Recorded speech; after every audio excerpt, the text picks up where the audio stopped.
People think that power sports dealers sell major units.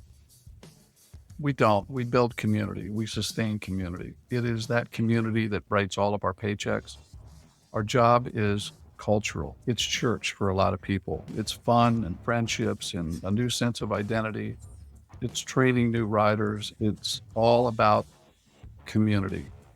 When we lose our focus on that, we're at great risk. Welcome to the One Gang Worldwide podcast, your ultimate ride into the world of motorcycles. Visit cyclesworldwide.com, where we offer a completely free marketplace for everything motorcycles. Join our One Gang community where you can connect, share info, and swap stories with riders from all over the world. Join for free at cyclesworldwide.com and be a part of the One Gang community right now. Hey, One Gang. Today we're sitting down with one of the most respected voices in the dealer world, Bob Althoff. From his early days growing up in Ohio to steering America's oldest Harley Davidson dealership to co-founding the National Power Sports Dealer Association, he's got quite the life, quite the journey. Bob, thank you so much for joining us. We really appreciate you coming in and spending some time with us. It's great to be with you guys. Thanks, Bob. Thanks for coming in, man. We always start the show now with the break the ice section, where we're going to roll 10 rapid fire questions. No right or wrong answer. Just have some fun and tell me when you're ready. We'll start it off. Let's get into this thing. All right, let's do it. Question 1. What's the best motorcycle you've ever owned or the one you wish you never let go? Every single bike I've ever owned. No favorites? Good answer. Every single bike I've owned. Every one of them. And I still own about 25 of them. But it's every bike I've ever owned is my favorite because there was a time and a ride and a buddy, and there was something about it that I we all had to trade our bike, but I wish I'd never let go of a single bike I ever owned. I know. I feel the same way. You bond all with right. them. You played basketball at Notre Dame. Between college and high school, who was the toughest player you ever had to play against? Honestly, my career was essentially over with in high school, and it was my best friend, one of the three Parker brothers that played with me at Bishop Hartley High School in Columbus, Ohio, who went on to play for Ohio University and beat Ohio State in the first game of one of their seasons with a last-second layup. Man. But I love the game, and I played every single day for 15 years, but it was like there's a Peter principle in basketball like there is in every career. And Notre Dame was 5-21 my senior year. That was a team that I was sure I could play for. But by the time I was eligible as a sophomore, they were 21-5 that year. And that was not a team I belonged on. So it all ended pretty abruptly. All right. Fair enough. All right. Your playlist is stuck on one band or artist. Who are you hoping it is? Oh, wow. I love all kinds of music, and honest to God, it's eclectic as hell. And I've got so many different playlists. I've got one that's my wife's favorites, and there's a time when that's a pretty smart, thing to hit play on. But I'm old, so we grew up in the golden days of music and recognized the genius. In fact, last night I was listening to something. Eminem and Rihanna did a reprise of a 1950s rock piece. And I said to Valerie, I said, the kid's a genius. So even today I try to play the cool dad, and I don't let my kids and grandkids beat me when we're in the car. I pretty much know the name of the artist. Nice. So, That's awesome. Impressive. All right. If you weren't in the power sports world, what do you think you'd be doing instead? I would be an entrepreneur for sure. I would own a business for sure, because that's something that I started doing when I was 8 years old, when I started my first business. What was that? It was called Bob's Home Paper Products, and I pulled a wagon around my neighborhood, and I sold housewives bulky things like toilet tissue and paper towels and Awesome. wax paper, and So you Amway before Amway or what? Yeah, just trying to get the housewives to feel sorry for me. And Yes. That's awesome, Excellent. man. All right. What, in your opinion, is the best bike Harley Davidson ever built?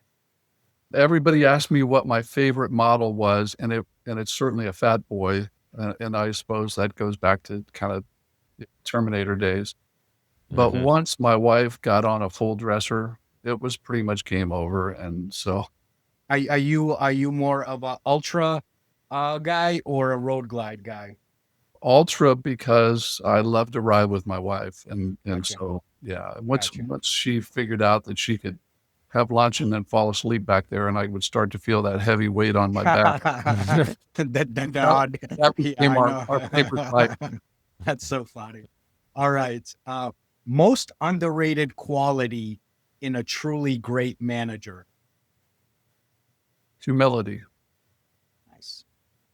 If you could have dinner with one person, dead or alive, who are you breaking bread with?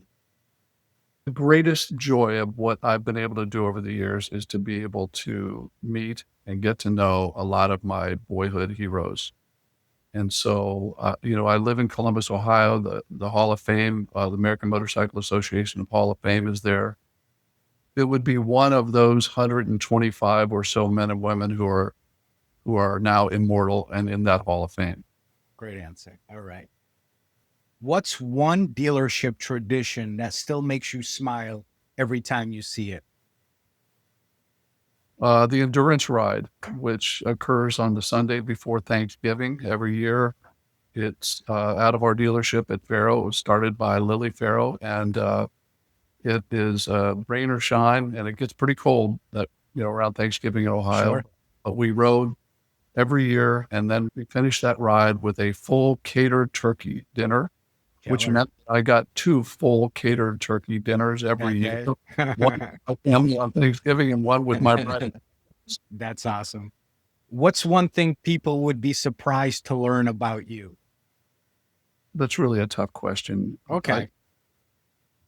I don't know, honestly. I mean, I think I'm an open book. I hope that at least those who I do know me as an open book, and so there aren't a lot of secrets. I went to All right. Woodstock. You went to what? Cool. See, that's killer. That's cool. All right. All right. That's awesome. Yeah, I'm sure the people behind you are a little bit pissed because they couldn't see the band, but I think everywhere else it must have been a good time though. You You must have had a great time at that. So, know, all we right, were all last.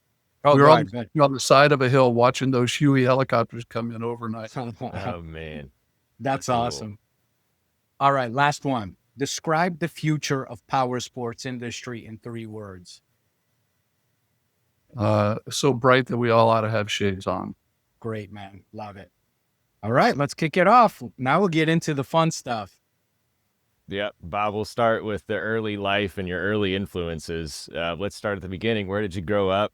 What were some of your early interests before motorcycles ever came into the picture? What kind of kid were you? I was a playground kid. I lived on a street that had 60 kids living on it. Everybody had a big family. I was the Wow. oldest of 7. Um, Played basketball until it got dark every day. And I always think of life starting the day that some guy came down our street on an old Harley Hydroglide and turned around at the end of the street and came back and parked right in front of my house, got off his bike and walked up to the door and spoke to my mother. And all of us kids were just standing there with our jaws open. And as he Coolest walked thing out, ever. I said to him, I said, "Sir, I know you can't give a ride to all of us kids, but don't you think you ought to give a ride to the first guy that asked you?" And He already sold them at that age. That's so funny. he laughed and he took me around the block, and that's all she wrote. Oh, that's so cool. That's a cool story. Before you found the power sports world, of course, what was your first real work? You had mentioned that you were selling, you were entrepreneur at a young age. And what influenced you, how you viewed leadership and business and taking risks early in life?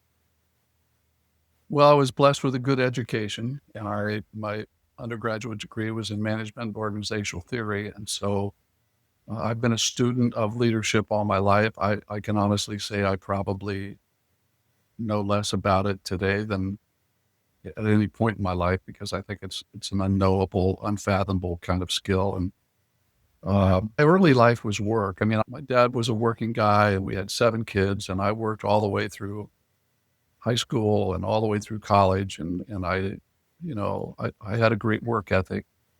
when I got out of college, the draft was looming. I had lost my best friend to Vietnam. He sent me a letter that I opened about 6 weeks after I buried him because it took that long for letters to get from Vietnam to America. And he said, come over here with some guys that can look after you. And I was sitting in my Marine recruiting office in downtown Columbus, thinking that that's what I needed to do when Nixon announced the lottery. And the recruiter was kind enough to say to me, hey, kid, my friend just came around the corner and told me there's going to be a lottery on Sunday night. You might want to get out of here and come back and see me next week after you know what your draft number is. And I got number 350. And it's really at that point that I became the luckiest man in the world. And I then went on and spent 3 years overseas in the Peace Corps because of my military service was behind me at that point. We would have had to have a nuclear war for me to get drafted. So I spent the next 3 years overseas, rode motorcycles until the wheels came off, did a ground up restoration of a Triumph Tiger 500. Cool. And so came back, started a business, and ended up on Wall Street. Spent really the first half of my career looking for businesses to buy, but they were always either too big or too expensive or not really for sale, or, just kind of one disappointment after another. But finally was able to make my avocation my vocation, and that's when I bought AD Farrow. Very cool. Man, I want to see a picture of that Triumph. So, I did ahead. that when I was making the vast sum of $100 a month. Woo! Money bags. Yeah. Peace Corps wages weren't known as. But Crushing you could always find a great mechanic in a little town, and the guy I found was in the town of Malacca in West Malaysia. And he and I had a lot of fun tearing that bike apart and putting it back together. It got me places that really made for a great experience. I would wake myself up in the middle of the night laughing. I was so happy. It was just I can imagine. That's awesome. Life was just what a memory. Yeah, no doubt. That's so cool. So we know when motorcycles first appeared for you, selling the guy on his bike in the neighborhood and then doing the build. At what point did you realize that motorcycles weren't just a hobby and it was a direction that you wanted to build a business or life around? Well, no, I mean, I bought my first motorcycle the day I turned 16 years old. And I did that because I tell people I did that because I had a pretty girlfriend and she wanted to go see California. But the truth of the matter is I had a morning paper route, and it's colder than hell in the morning at 5 o'clock in Ohio. Yeah. And I wanted that pain to be over with fast. So I could get back in bed for an hour and get warmed up before I had to go to school. So I, laid that bike down on every corner in my neighborhood and delivered the newspapers as fast as I could. I bought that bike from a Hall of Famer by the name of Dick Clampeth. And I could tell you guys right now, I could spend the next hour telling you every word that was spoken on that morning and every smell and that feeling when I rode out the back gate of that place and into that alley was the most emancipating, free feeling that I've ever felt. And I just knew that there was a whole life on two wheels ahead of me. Man, I don't think that we've ever had such a poignant answer to that question. The moment you knew that you wanted to build your life around motorcycles. I vivid memory of it. Later, I made a speech to induct a gentleman into the Hall of Fame at the AMA, and Dick Clampeth and his wife were in the audience, and I went out, to say hello to them. He didn't remember me, but she did. Cool. But boy, I can remember every sight, every smell, everything that was said, and it was a great day. I'm sure. Yeah. Bob, I wanted to ask you a question about the opportunity for AD Farrow. I never knew the history of AD Farrow completely until we were in Columbus, and we had that the movie, the company that's trying to put that movie out. How did that opportunity come about for you to purchase America's oldest dealership? Like, what made you confident enough to say yes when, some might have said, man, this might be a little risky or so on? Can you take us into how all that transpired? Yes. I had a dear friend who we grew up together. We vacationed together as families. I rode with him all over the Southwest. He had built a business, and one day he called me and said, I'm going to sell my business. I said, you can't sell your business.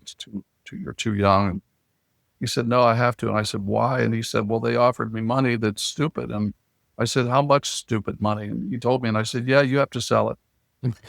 So he, as a very young man, was just living the life of idle rich and going and buying artwork and built a big house in Paradise Valley. And one day he called me and said, hey, I think I could buy a business. And it was a Harley store out in Arizona. And I said, Mike, it would be perfect for you. He said, well, I don't know how to do the due diligence. Will you help me? I said, sure. So I flew out. We put the deal together. And then he went to Europe again, and I was getting the calls from the motor company and, paperwork that was needed. And he called me one day and said, why don't we do this two-handed? And I said, well, I just had graduated Marissa, my youngest, from college. And Valerie and I looked at each other and we said, yeah, let's do this. So we sold that furniture out of our house in Columbus, and we were ready to go to Arizona. The deal fell apart at the last second. But I sent a handwritten letter with a fountain pen, written with a fountain pen. And at the last minute, I sent some flowers to a gal by the name of Deb, who was then at Dealer Development. And I said, well, Deb, it's tough to get to the altar and not get kissed, but I want to thank you for all your help. And so years later, I got a call and I recognized her voice. And I said, Deb, and she said, Bob. And I said, yeah. She said, we've been talking about you and we're wondering if you want to buy a Harley dealership. And they pointedly, didn't include my friend in the deal. And I said, well, sure.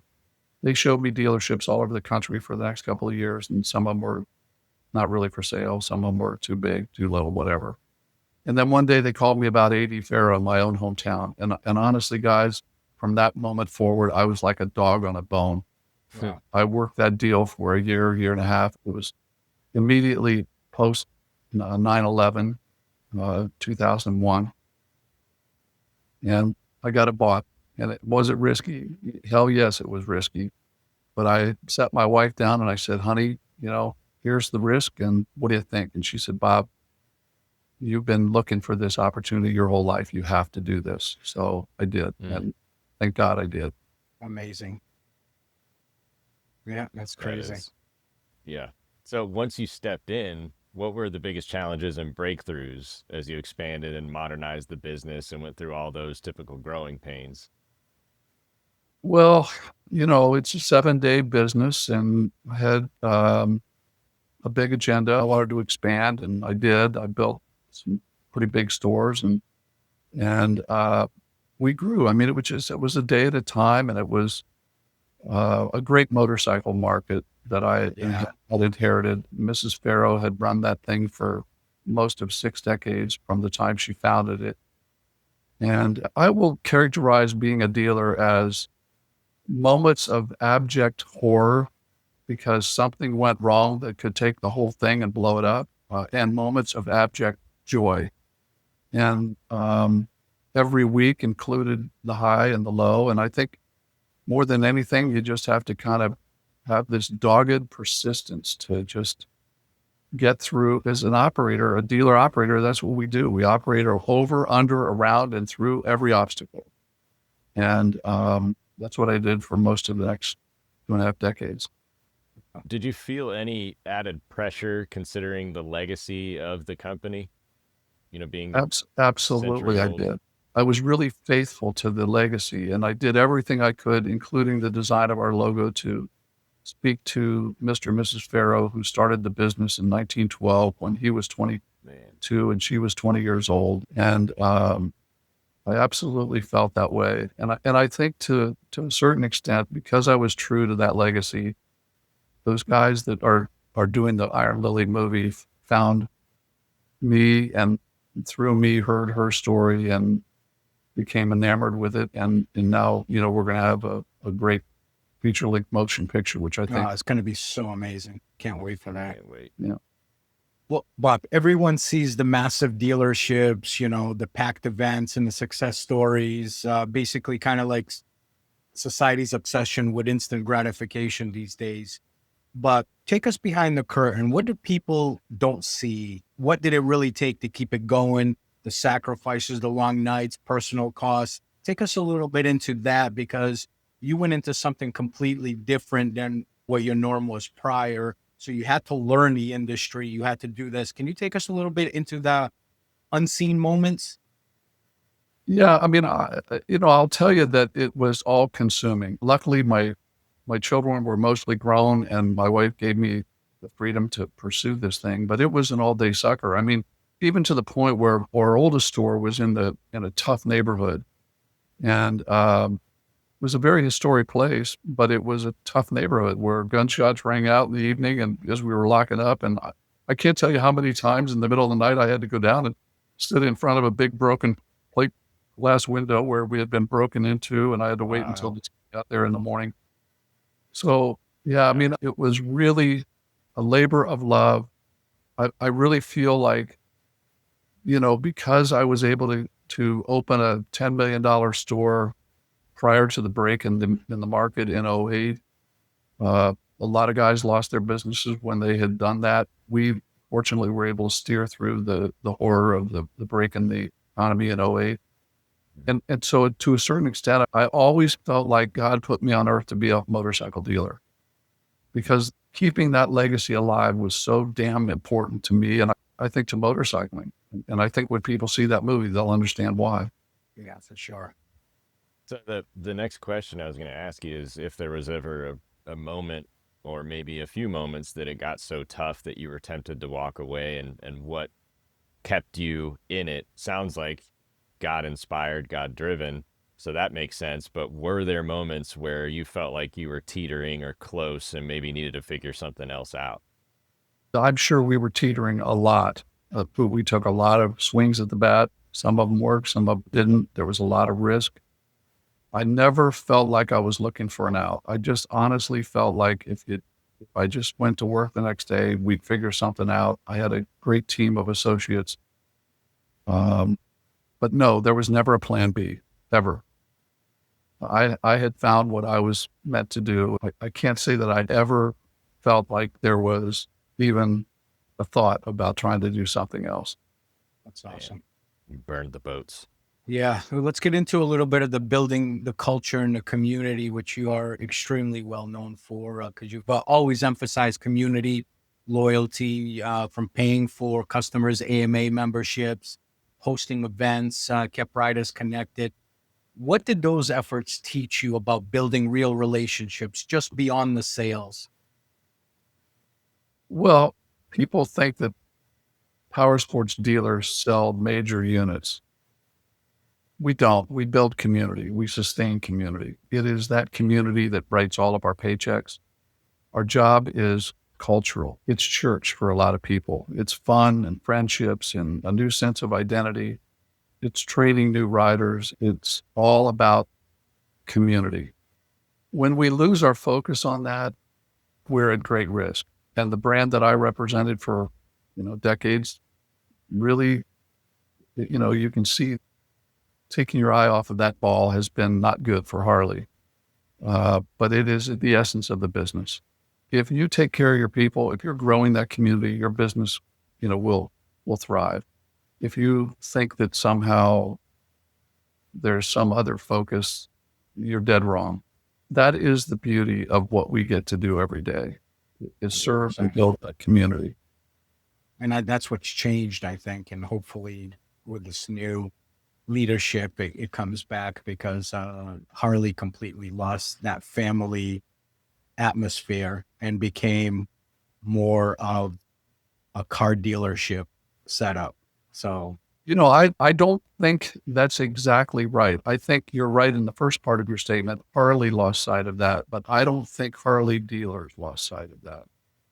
Interesting. I think there's still a lot of great men and women who have been operating under incredibly difficult circumstances. But Harley's problems are that they forgot that up at HQ. yeah, And out of that is the waterfall of bad decisions of that were course, made. always comes from the top. Yeah. I have incredible respect for the men and women who, my brothers and sister dealers who who just keep slugging and who recognize who pays all of our paychecks and who have built these communities and served them well. No question. Mm-hmm. So you've probably either read or heard of the book From Good to Great. And when people talk about great dealerships, yours always comes up. What core principles do you believe separate great dealerships from good dealerships? This is why Lily Farrow's life is so important. Here's this woman who, lost her husband after he gave her 3 beautiful babies. He died one day at the shop. She was up front getting ready to do the book. She's nursing her youngest child, Bobby. And the staff comes running and says, Miss Lily, come quick. And Dale, AD, died. They stretched him out on a lift in the back, and the coroner came, and that was it. She was now a young woman in a man's world. But the hallmark of the dealership was always the inclusivity that Lily approached the business with. If you were on 2 wheels, you were a part of her family. It just was that simple. It didn't matter what race or creed you were. It didn't matter that they had just, it was World War I, World War II, the Great Depression, the first pandemic that killed 50 million people, not 5 million people. Through all of this, Lily was riding with her customer, and she put up with no nonsense. Didn't care if you were a Chinese man who bought a motorcycle and they had just passed the Chinese Exclusion Act, which was a form of, legal discrimination against Chinese people. Right. She said, no, that's not what this is about. We will ride together. And so that really, I think, is why AD Farrow was well known. It was just that strong of a community. And it goes back to her. What's up, One Gang? I used to think that if I spent big money on riding gear with a logo on the back, I was getting top quality. I gave Leather Up a shot. I wasn't sure at first, could I really get quality gear without spending a fortune? But after putting tens of thousands of miles on their jackets and vests, I had my answer. No busted zippers, no loose stitching, just solid, well-made gear that lasts. Leather Up carries trusted brands like Milwaukee Leather, Hot Leathers, and more, with gear for every rider and every budget. Plus, their customer service actually cares and picks up the phone, something rare these days. So do yourself a favor, check out leatherup.com. Whether you need jackets, vests, chaps, boots, helmets, or luggage, they've got you covered. And because you're part of the One Gang Worldwide family, use code CW20 at checkout for 20% off your entire order. Stop overpaying, gear up with Leather Up, and see the difference yourself. If you could point your finger at maybe 1 or 2 principles that not only separate a great dealership from the good ones, but also make it resilient. So resilient to last through those pandemics, through those economic collapses. What do you think those principles would be? Or do you think they would be the same? So look, we all have about the same hat size, Ben. And I just think that it's not just the depressions and the pandemics. It's right now. We got a lot of dealers in this country that are hurting. Mm-hmm. And you got to come to work every day with that stick and stay and make it pay mentality, which is, this is too important to do anything other than to persevere. Through hell or high water, you find a way, you operate over, under, around, and through. And so I just think that stick-to-itiveness is so important. And it's not that we don't all make stupid mistakes, because we're a bunch of bonehead dealers, but what we do is too damned important to walk away from it. And so you just have to have that kind of stubbornness about you, I think, more than anything. Love it. Yeah. Thanks, Bob. No question. So after years of building something so iconic, what led you to sell the majority of AD Farrow, and how did you approach that process emotionally and strategically? Well, my daughter was with me for a lot of years, and God, she was great. People loved her. She was great with staff. She was great with customers. She was smart as a whip. She worked hard. I loved having her around. But one day she came to me and said, Dad, I'm going to leave. And I said, oh, no, honey, you can't do that. You got to no, I'm not going to put up with the nonsense from the motor company. I just don't. Wow. That part of it is not something I want to do the rest of my life. Hmm. And so when I lost her, I knew that I wasn't going to have the benefit of passing it on to my kids, because my two older kids were off out in California doing their thing. And so I mean, if I could turn back the clock, guys, I would like nothing more than to do it all over again. But the clock was ticking for me, and so I had some customers that I knew that they knew a lot about this business. They love Harleys and they love motorcycling, and so I didn't shop it. I didn't put it with a broker. I just approached them because I knew they would be good stewards of the AD Farrow brand, and we just made a deal. And I just sold the last half of my dealership interest here a few months ago. But it was tough. I mean, luckily it freed me up to begin to give back to the industry that has meant so much to me. And so that's been good. But I won't say that I didn't miss it. I mean, I still do. So what's it been, 26 years, 27 years of ownership in the dealer? Yeah, about 25. 25 years. Remember the first half I sold first half of my dealerships in 2019, which is 5-6 years ago. So Pharaoh's in good hands, and that's the main thing that was the objective. So Sure. Can I ask you a question? Just as somebody, I never owned a franchise, large dealership like that. It's just been a small business on my end. But what was the hardest time in these 25 years for you in regards to, was it towards the end when the new CEO took over that things started to really change? Or was it any time prior to that where you kind of... Yeah, no, it was clearly 08. 08, the break in the economy took the entire power sports complex down 40%. Wow. 40. Wow. And we laid there for the next decade. So that break was a break for the entire industry. And it was a moment where we lost hundreds of dealerships nationwide. And we never got up off the floor, which is something I hope towards the end of this we can talk a little bit about. But no, it was 08. Getting through 08 was 08, 09, early 10. Those were tough days. Yeah, for sure. Well, one of the things, like for my business, I specialized in one owner under 5,000 mile Harleys. That's all I ever sold was pre-owned, low mileage, one owner stuff. And I remember that time it was, obviously as a small business, you have to pay the bills, you have to put food on the table.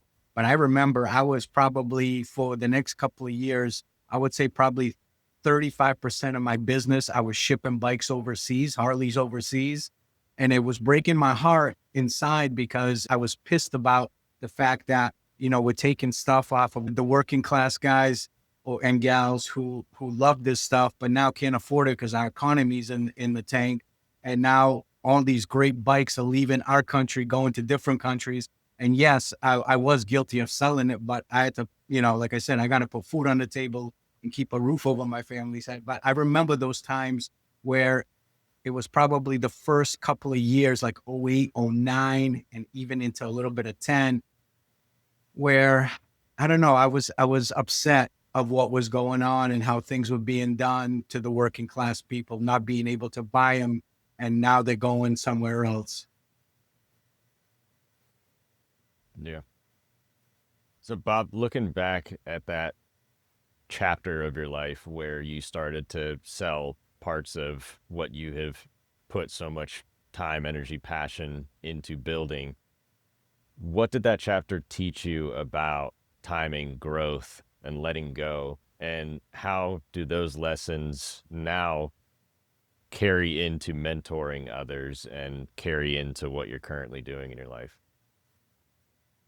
Well, I didn't miss a beat because immediately upon selling dealerships, I was looking for ways to stay involved in the industry. By that time, I had already bought Dealer New, which is a story that maybe we ought to get in a minute.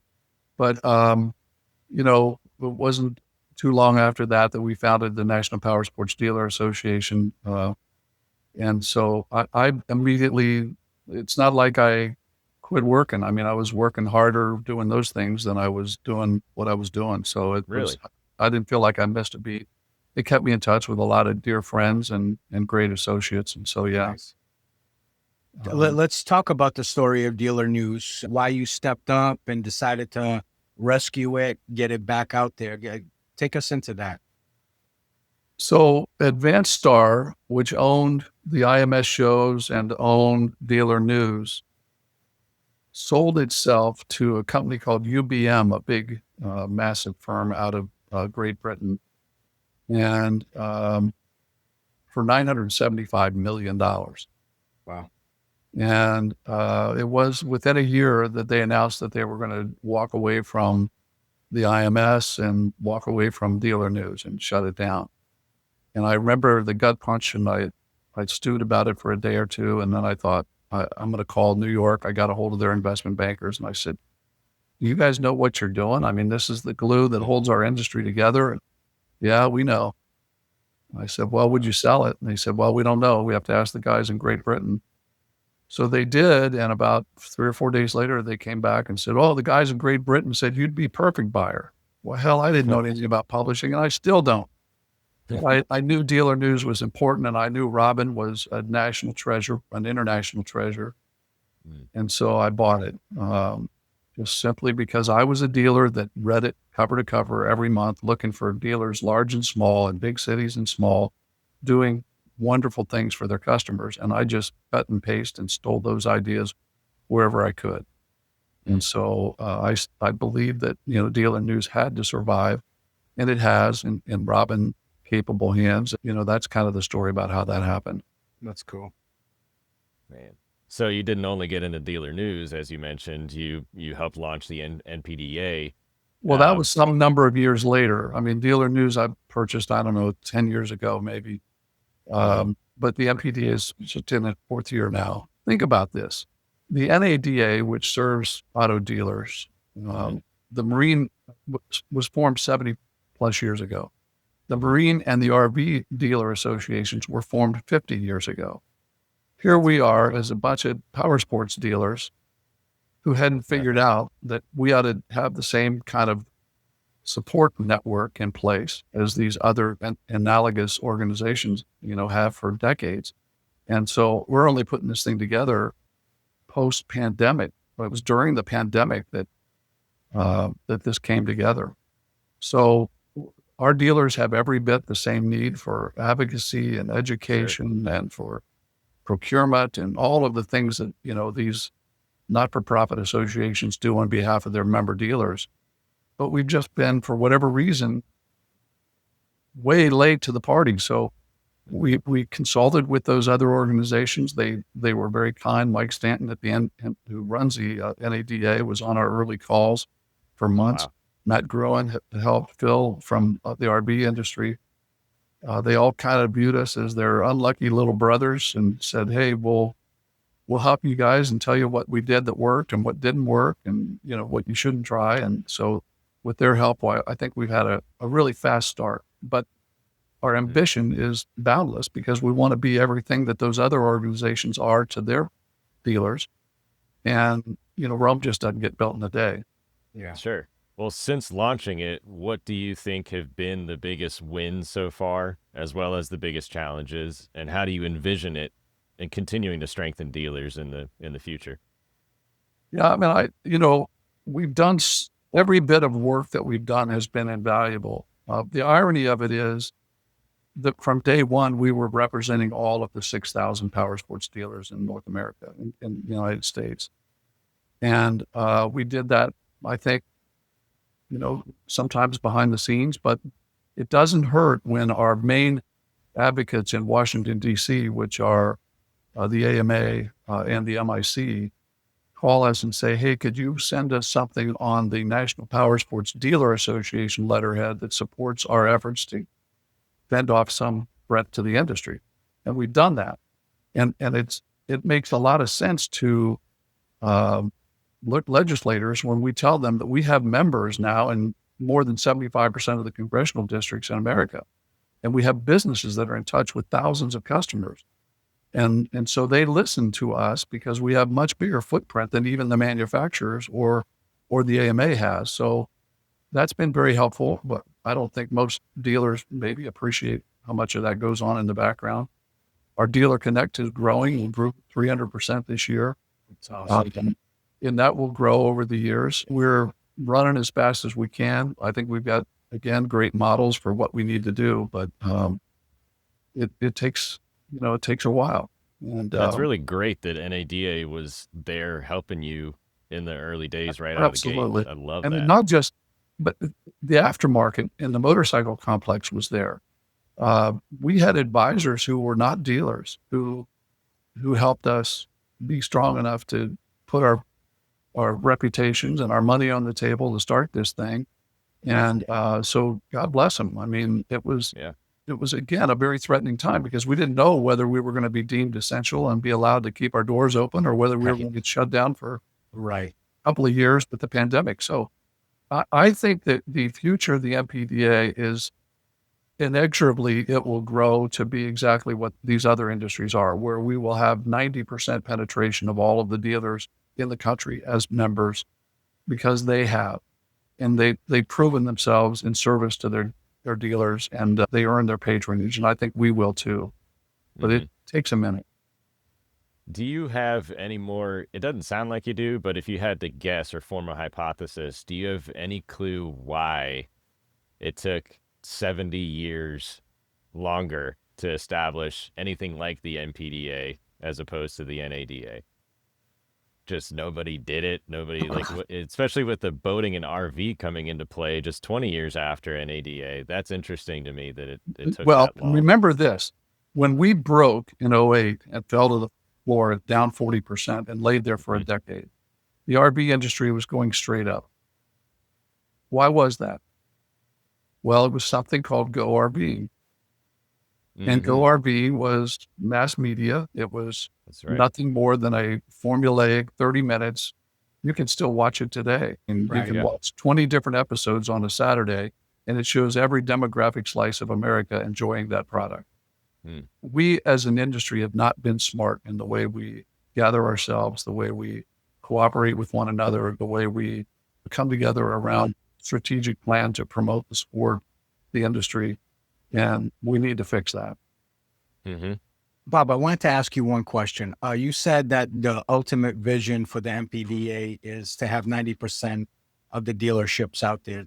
What, in your opinion, is the clock that might be holding dealerships with signing up? What do you think?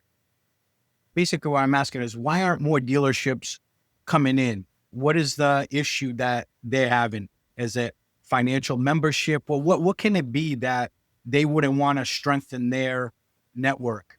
Yeah, it's a whole bunch of things. One of which is you don't know what you're missing if you've never had an opportunity to really witness it up front.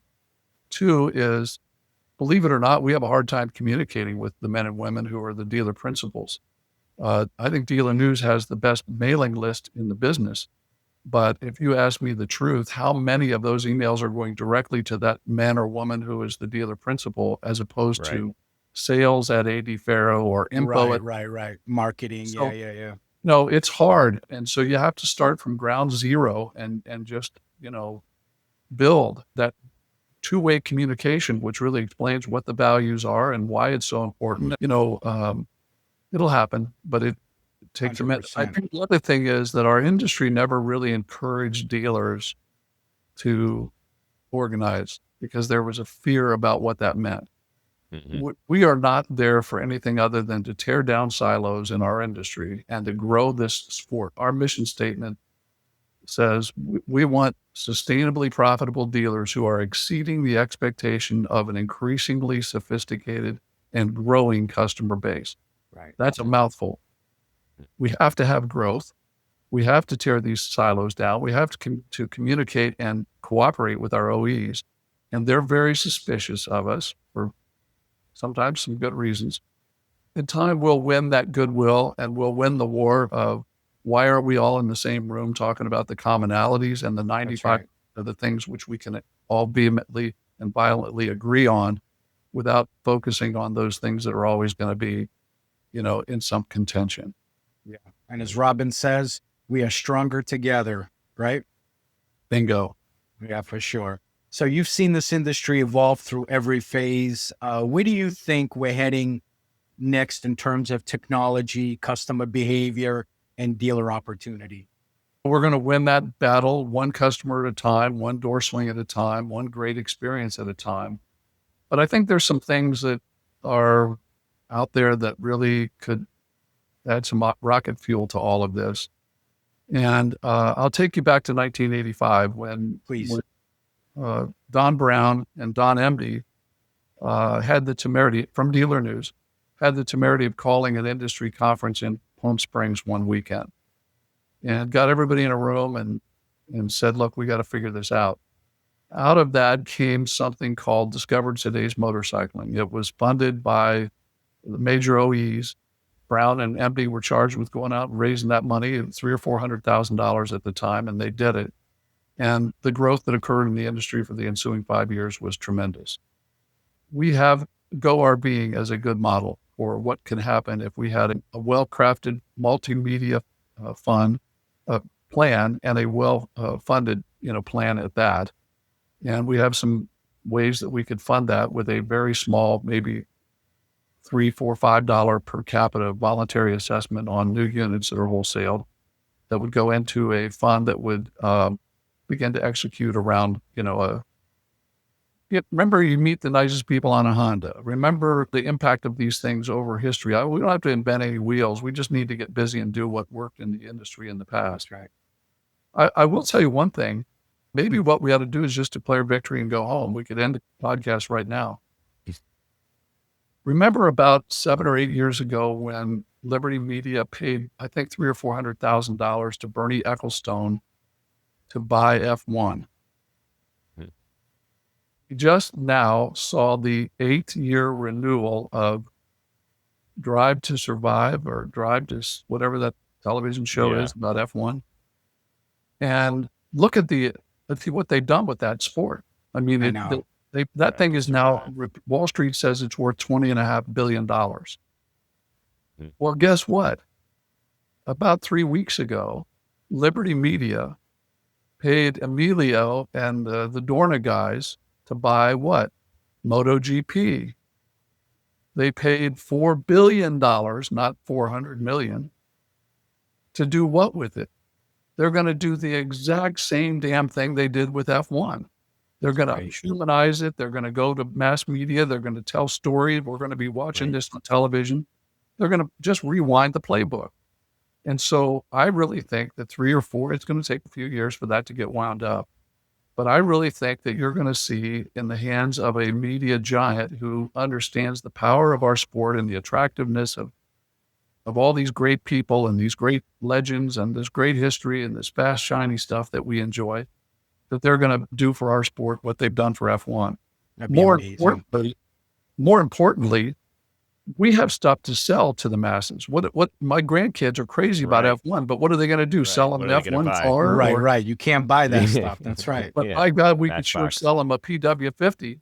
Heck yeah. That's right. I'm really excited about the prospects of what could happen if we get media savvy. Now, obviously, the NPSDA started Power Sports World TV a couple years ago, and we've built our content base, and our subscribers are world class, our advertisers. There's more content that we need from our friends in the industry, and we really need to kick that thing in the tail to really for sure get the best out of it.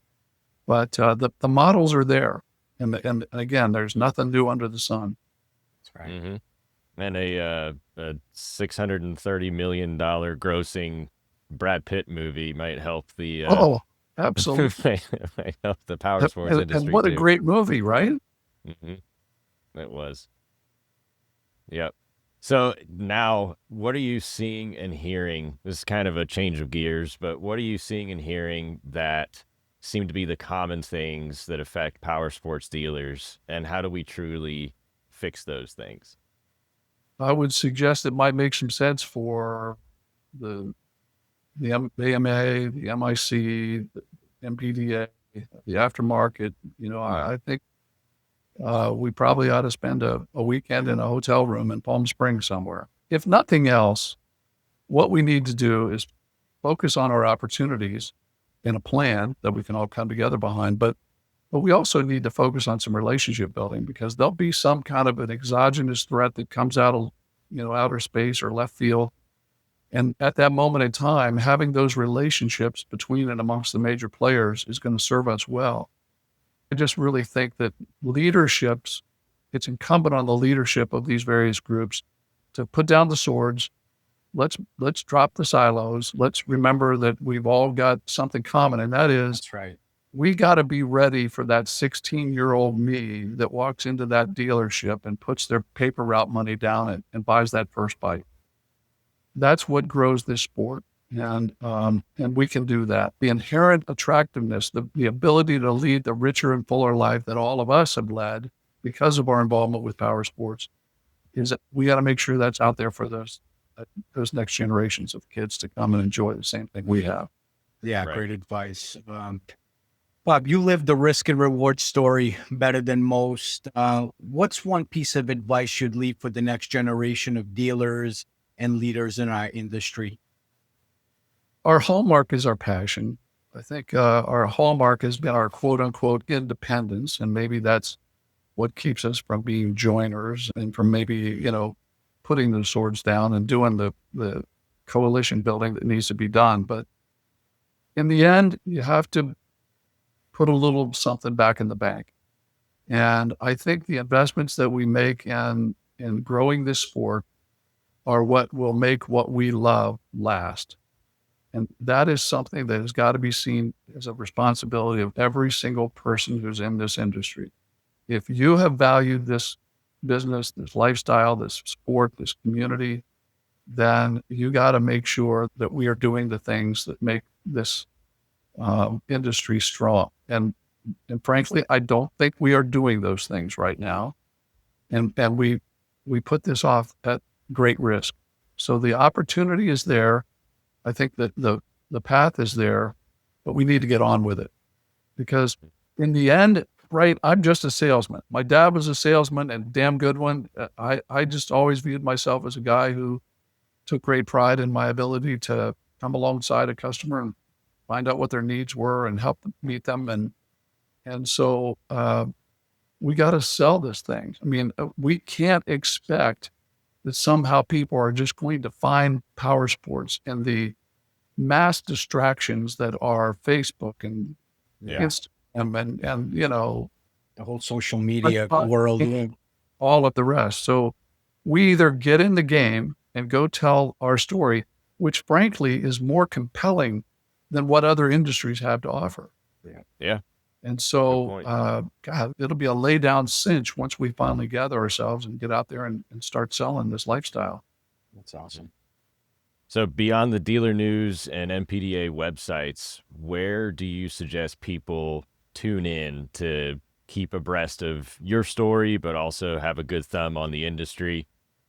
What are your suggestions? Well, npda.org is important to really get an understanding of what the NPDA is up to. And I urge everybody who's in this industry to support it in whatever way they can, and every dealer to become a member. Obviously, there's opportunities that everybody who's in this industry and anybody listening to the broadcast ought to be subscribed to Dealer News. Robin's producing 180 to 100 pages of editorial content every month. Yeah, amazing work. You need to know what's going on. You got to be a subscriber, dealernews.com, and subscribe to the magazine. IronLily.com, Iron Lily with two L's, Lilly, all one word. IronLily.com will keep you abreast of the movie. And there is a magnificent extended length, I think maybe 20-minute or 19-minute extended trailer that will give people a sense of what that movie is going to be all about. Yeah, we saw that in Columbus. It was awesome. Yeah. So we're going to link all this stuff to the show notes.